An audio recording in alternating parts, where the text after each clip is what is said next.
على مستوى انضباطه التكتيكي قد يجعله ربما مفاجأة المجموعة الثامنة لما لا تحقيق نتائج طيبة. صحيح الخصم لو سيكون صعب قيمة المنتخب الألماني، لكن في أمل قلنا أن يتم تحقيق أسرة عرضية.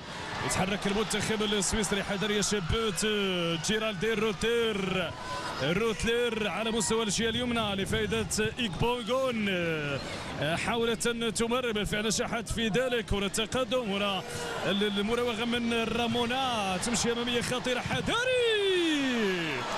حذاري لكن يسمي المربط في الوقت المناسب. ابرز فرصه سويسريه تدار في حدود دقيقه 54. الاختراق من محور الدفاع، لاحظوا الاختراق كان بهذا الشكل ثم جاءت تغطيه في التايمينغ المناسب. هنا ضرت رامونا باش من عدم التسرع، وبذلك حسنا فعلت بتمريره. هنا تسدد من طرف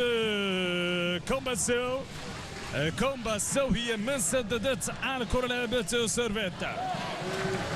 التعادل الخامس بالنسبه لهذه المدربه مقابل هزيمه وحيده. كل اللقاءات كانت وديه، وبذلك فاتدار ما هو بالطبع جمالية الأجواء وجمالية الصورة في هذه المدينة الجميلة، جميلة في كل شيء. مدينة الثروة الثقافية والأثرية والداعم تسرد حضرت تفاصيل هذه المباراة. الجماهير المغربية، هذه الجماهير المغربية للمنتخب السويسري، لكن هنا التغطية من طرف ياسمين مرابط. تنتظر كما تنتظر جماهيرنا، الجماهير المغربية افريقيا، وتأهل منتخب الكاميرات لنهائيات كأس العالم أستراليا ونيوزيلندا 2023، وكذلك وصول منتخب الوطن المغربي لقلب 17 سنة لنهائيات كأس العالم بالهند نسخة 2022 لكل المنتخبات بدون استثناء. تغييرين بعد الحدث من جانب النخبة الوطنية. تسعد ابتسام جرايدي وتسعد نسرين الشاد، لاعبة ليلة الفرنسي نسرين الشاد، وكذلك المهاجمة ابتسام جرايدي لاعبة فريق الجيش الملكي. ابتسام جرايدي الحدث ستدخل. تغييرين من جانب رينالدو بيدروس في حدود دقيقة 73. كرة من الطرف الايسر لفائدة فاطمة تاغناوت، انطلاقة من جانب تاغناوت، تمريرة أمامية. ثاني تمريرة في تشكيل المنتخب الوطني المغربي.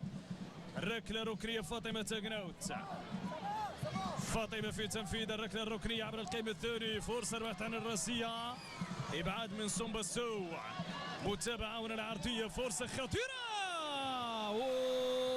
سيتم استئناف اللاعب من جانب عناصر المنتخب الوطني المغربي. ما شاء الله هذا الحكم مميز كارولين ووكر. لاعبة سيرفيت دخلت في هذا الشوط الثاني.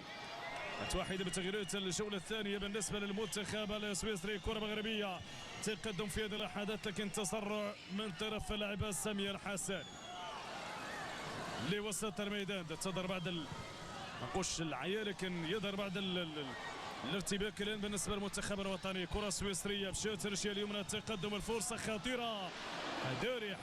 حذاري يا لبوات، حذاري من الضربه القاضيه من المنتخب السويسري.